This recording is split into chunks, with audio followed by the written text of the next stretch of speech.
Hi, everybody. Welcome to the webinar today. We're excited you're here. We're going to get started here in about 1 minute. 1 minute. In the meantime, you'll be able to see Shaz and myself in our natural habitats. So that should be fun.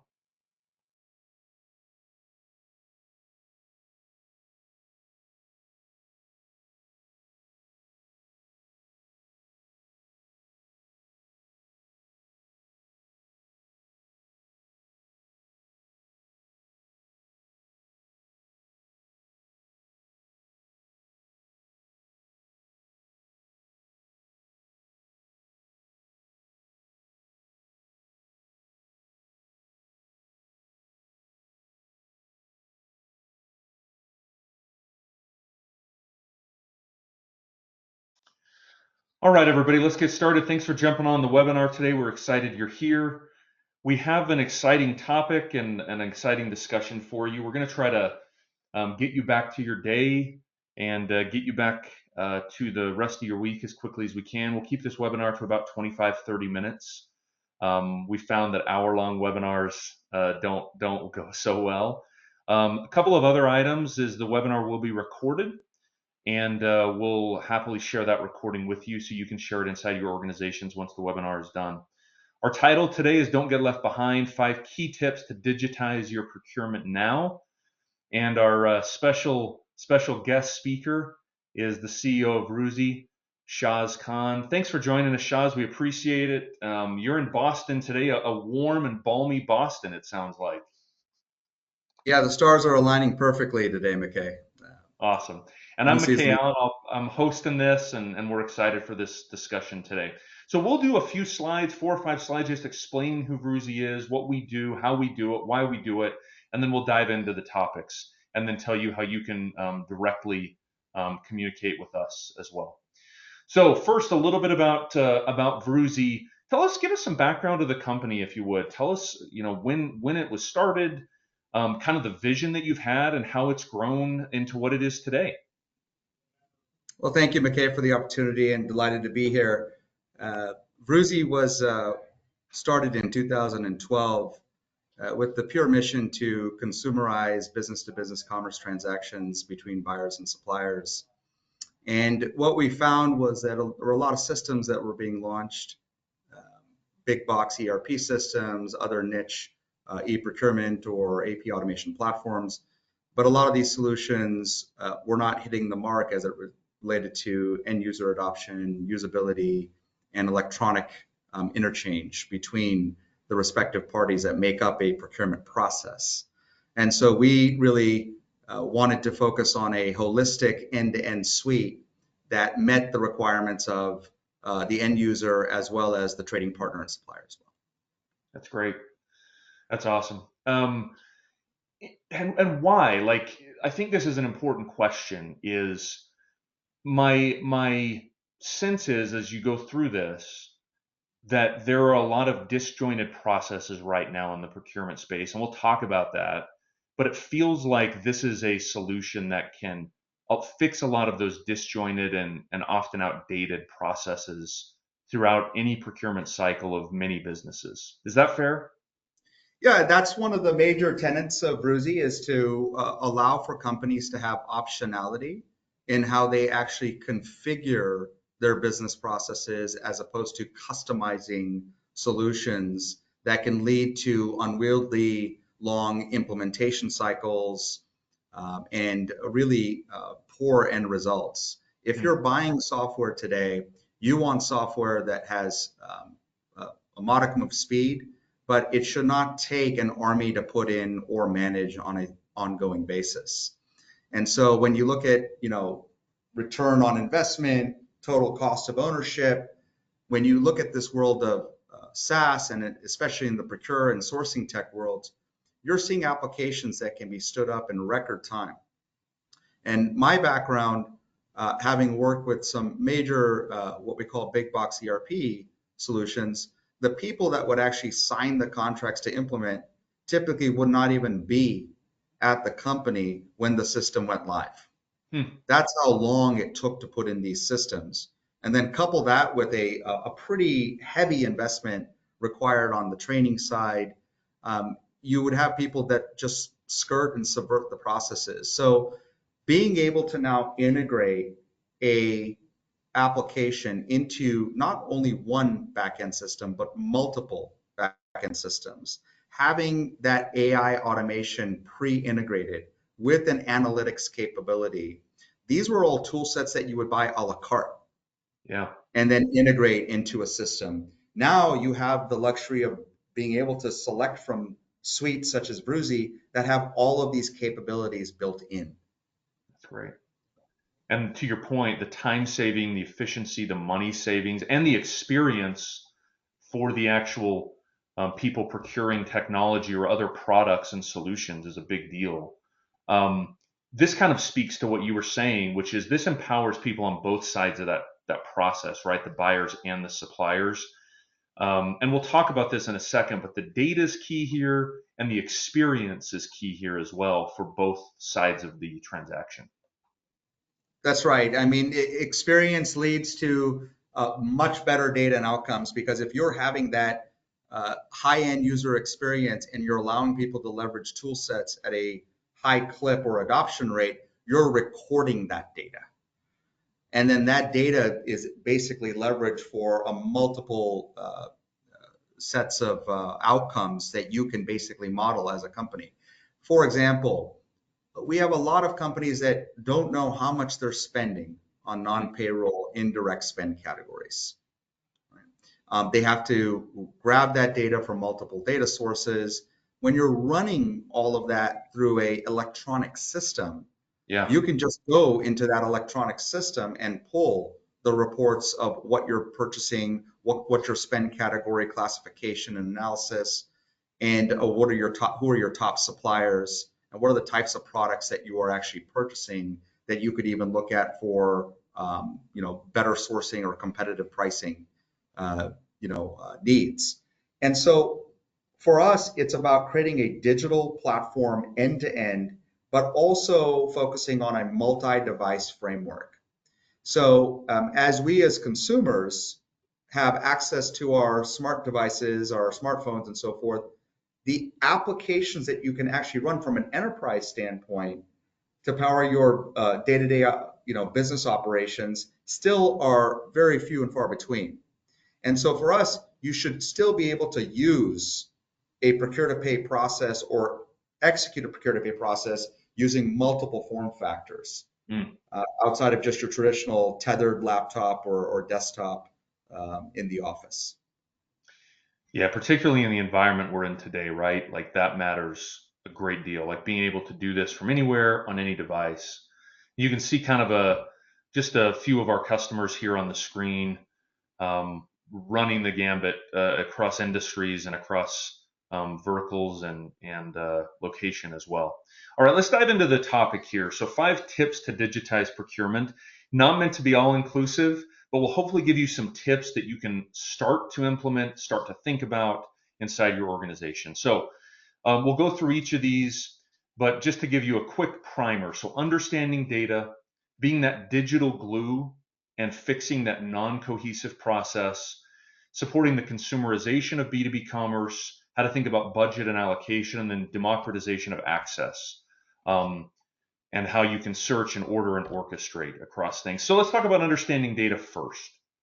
When you typically engage with an organization at Vroozi, where is their data? Like, is it them not knowing where to begin, or is it them having like bad data or no data? Like, what is that breakdown of how they're thinking about data relative to procurement and budgets and things like that? Where are they typically when you start to engage with them? Well, let me first preface, McKay, by saying that throughout our experiences, we've never met an organization that is 100% cleansed in terms of their data environment. There Yeah. will always be some level of dirty data in an organization, and that might be by choice. Yep. You're prioritizing all of these terabytes of data that you've collected over years, and you're deciding what data is important for you to cleanse and enrich. And so the first thing that we look at when we actually onboard or start a project is, we put our consulting hats on And we look at from the perspective of, well, tell us a little bit about your supplier population as it relates to your managed spend suppliers that make up 80% of your spend versus your tail spend, which are the 20% of spend where the majority of the suppliers you're interacting with. And tell us about your product attribution. What are you buying? Ultimately, procurement is an exchange. It's an exchange of goods and services between two parties, and hopefully you're gaining benefits on both sides. You are getting really good pricing from a procurement organization standpoint with great quality in terms and conditions, with compliant suppliers that you brought into your ecosystem. And the suppliers are getting orders which they can fulfill that can help drive and grow their business. And when we look at the spend data, we look at first, who are the suppliers that you are doing business with that are important? Do you have that supplier record created 100 different times in 10 different systems with different names? Or do you have a harmonized supplier record that is across all those systems so that you don't, you can have accurate spend visibility into where you're putting the money? That's first and foremost. Well, that's what I Then was we going to ask start you. doing, Is that where people should start? Is kind of what you just said, like yeah. understanding that initial piece. Is that the beginning for most businesses where they should start? We look at it from two sections. That spend category classification. What is your business, first and foremost? If you're in the chemicals industry, your spend category classification of what you're buying is going to be probably much different than a retail organization selling cosmetics, Mm. right? And so you're going to be looking at two areas: spend categories and the classification of the spend that goes into those categories, and then the suppliers that make up those spend categories. Who is providing the goods and services against those categories? And are there potential opportunities for opening up that supply chain even further to additional supply and suppliers? Love that. Okay, that's great. I love this. Second one is digital glue. So this one to me is super like having been on in the procurement cycle when this was not when there was no digital glue and there's very little collaboration and there's still just random POs being sent from random departments and there's really no process or control. Having digital glue, as you refer to it, I think is actually like vitally important in 1,000 different areas. I'm guessing this is a common problem when you start to engage with a business is like a disconnected supply chain and a disconnected process. Absolutely. And I think this is one of the biggest areas for optimization for organizations. When you look at your supply chain and your supplier network, there are many suppliers that have matured on the technical curve that you might not be aware of. Mm, And that maturity curve centers around their own e-commerce strategy in terms of driving more buyers, B2B commerce through website channels and e-commerce channels, as well as the ability to integrate with e-procurement platforms and AP invoice automation platforms. And what digital glue means to Vroozi and hopefully to a lot of companies is being able to send and receive data in the agreed upon, accepted, most preferred format for your trading partner or your supplier. And so an example of this is if you have a supplier that is able to receive a PO electronically, that is going to be a tremendous cost savings back to the supplier mm, because in traditional terms, if you were sending a PO to them via email, what they're doing is that sales rep is hand transcribing that order that they just received into a sales order system. So you see here, you might have digitized by creating an e-procurement process internally, but you've left half of the bag, if not more, by not engaging with that supplier electronically, because now those processing costs have been reduced. mm, And so now if you take that one step further, if the supplier's transaction costs are reducing, there's a high likelihood of you as a buyer being able to go back, whether you're a category manager a CPO, or some other individual within the organization that has a supplier relationship to renegotiate unit price terms. Mm. Because if you're delivering stuff in a format that makes sense for the supplier that's lowering their processing costs, they in turn will come back to you and say, we're happy to work with you on an aggressive discount on some additional terms on your contract or catalog. Just simply due to the efficiency and due to the money they're saving. What would you say to somebody who says, "Look, this sounds awesome, but my suppliers, like, I'm not going to be able to get them to engage in this process." How do you deal with that question when it comes up? Like, man, are my suppliers doing this though? Are they willing to engage with this? We want to improve, but we can't control what our suppliers do. Well, it's very funny. We had a great conversation with a ex chief procurement officer that battled this very question, okay, in the 80s.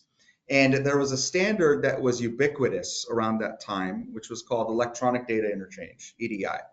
Now, most people don't know that EDI has been around since the late 60s. Mm. It's still the predominant electronic interchange of documents, not just purchasing, sales orders, invoicing, financial data as well, between two parties. When the CPO that we talked to, he mentioned that he actually went to each supplier and installed laptop or desktops, which were really pricey at the time, so that they could be used to enable the receipt of those documents electronically. Right. And so now fast forward to where we are in 2025.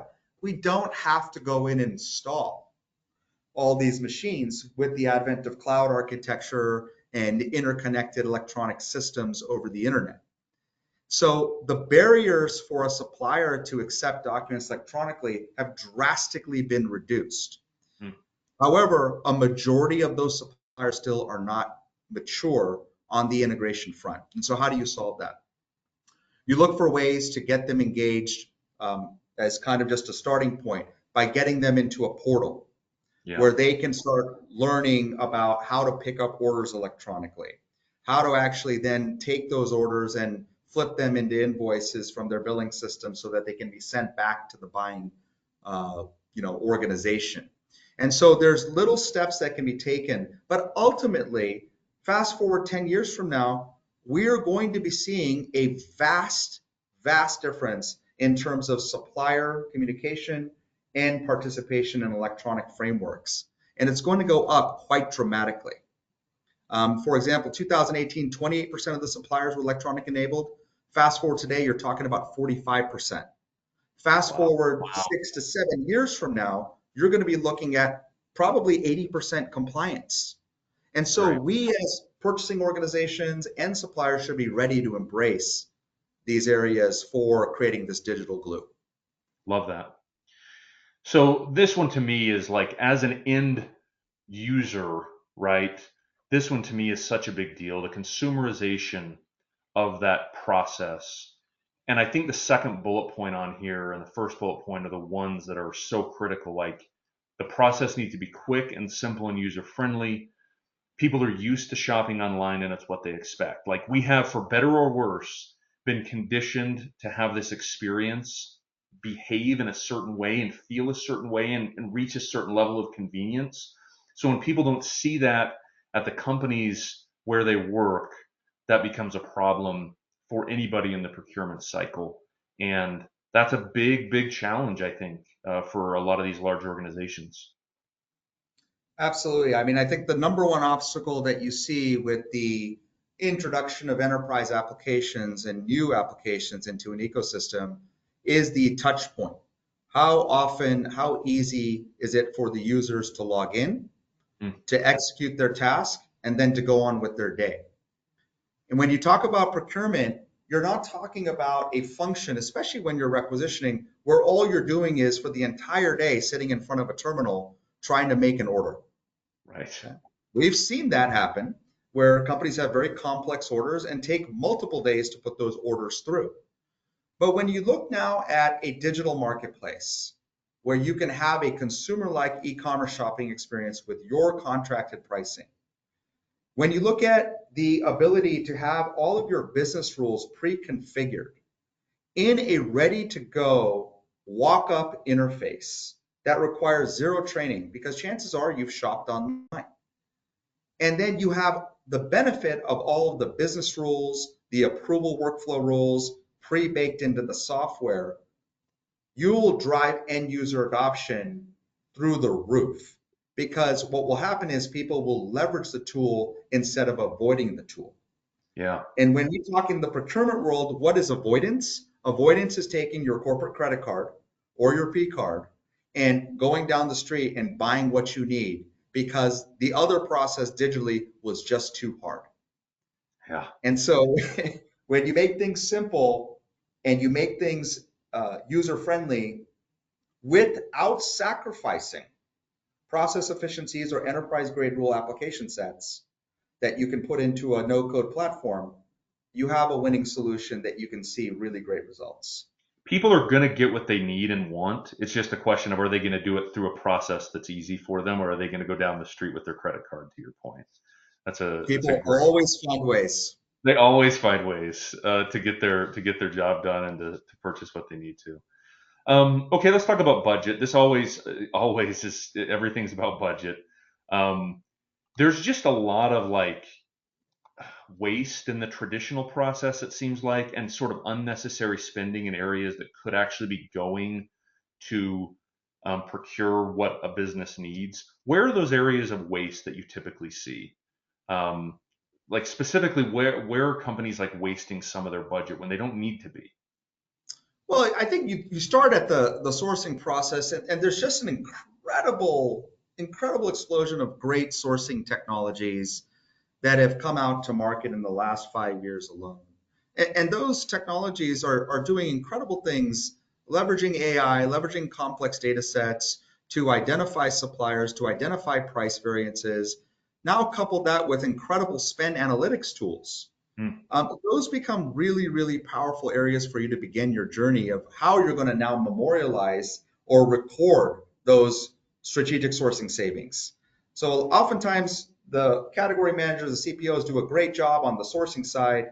They'll get what they need in terms of the contract and the pricing and the terms and conditions. And then nobody in the company knows that they have a contracted supplier yeah. because it's not visible in the supply chain or in the system. And so when you look at the budgets, I always look at budgets in two areas. One is the internal empowerment of an organization as it relates to cross training your employees on what is coming next. This could be a very simple course on Gen AI or multimodal AI that feeds into Gen AI to basically take data from multiple sources like text, audio, video, images, and be able to provide outcomes based on that data. So training for me is absolutely critical when you're looking at the budgets.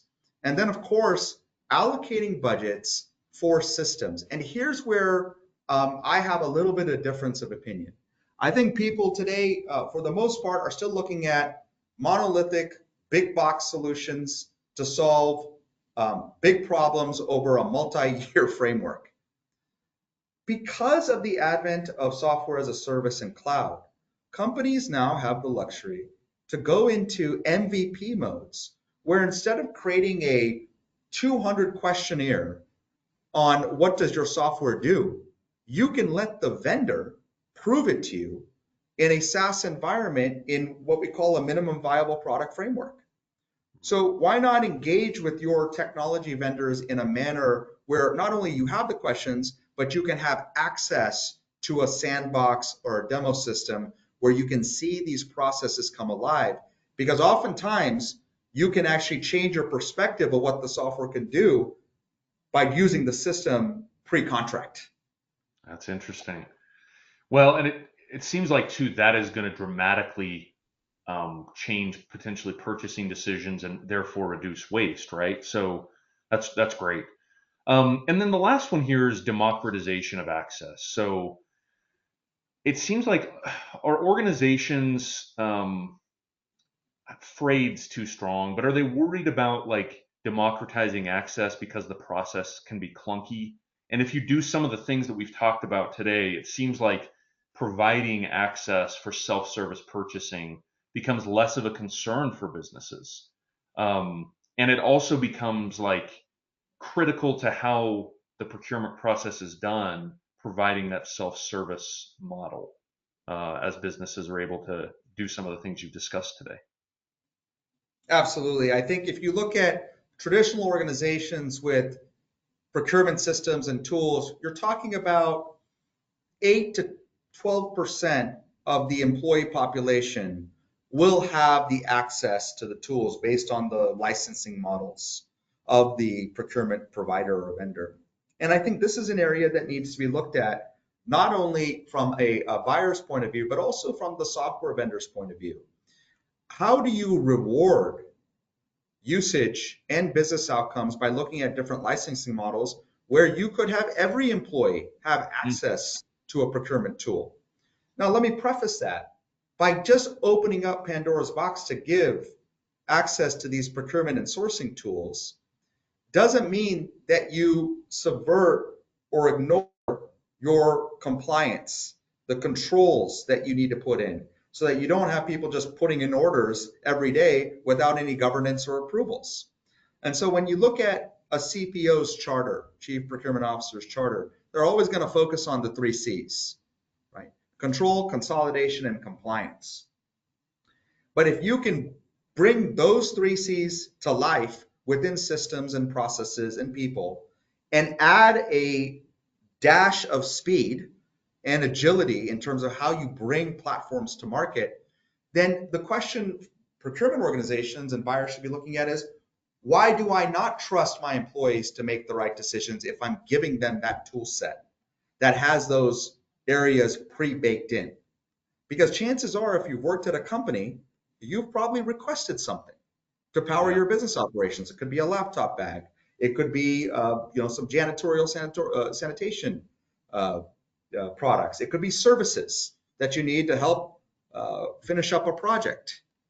So all of these things should be made available, but you have to do it in a way where you still have the guard gates in place so that it's not just open season on just ordering without any kind of budget check or controls. So having those guardrails in place allows for the democratization of access, right? Like you can't just open the gates and let people wander freely. You have to have guardrails and lines on the road, right? But once you do that, and once you have those processes and those compliance and controls in place, it becomes easy to democratize the process and improve the experience for everybody, right? Um, Absolutely. well, this is awesome. I want to close with this and then tell people how they can reach you. So, I think one of the things that you find with any business is customers will tell you how they feel about a company. And in the case of Vroozi, that's really clear. You see companies in different verticals, different sizes, different locations around the world saying the same thing. Like, this allows me to democratize the process, it saves me money, and it makes my process more seamless and allows me to save time. So I think that speaks a lot of the company you've built and the product that you have out there. And then is this the best way for people to reach you? Just email you directly if they have questions and things they want to talk through? Absolutely. I'm a sucker for email still. So yeah, email's great. That's awesome. Email's been going to die for like 20 years and here it's still here. So that's great. Any final thoughts you want to leave everybody with today before we conclude and give everybody the rest of their day back? No, I mean, this has been great, McKay. I would just let everyone know on this call that, starting the journey is the most important thing. It's not easy work to start employing all these tips into your ecosystem, into your charter as a procurement organization. But if you don't begin, that mountain becomes much taller to climb. Mm, And so you got to start. And with the advent of all this new tech that is coming out and that is just proliferating uh, in the market, it's even more important to start. that's great. I love it. Well, thank you so much for taking the time. Thank you everybody for joining us. We said we'd get you out of here in 30 minutes, and here we are. So thanks again so much for taking the time, everybody. Have a fantastic day and a great holiday season. Bye bye.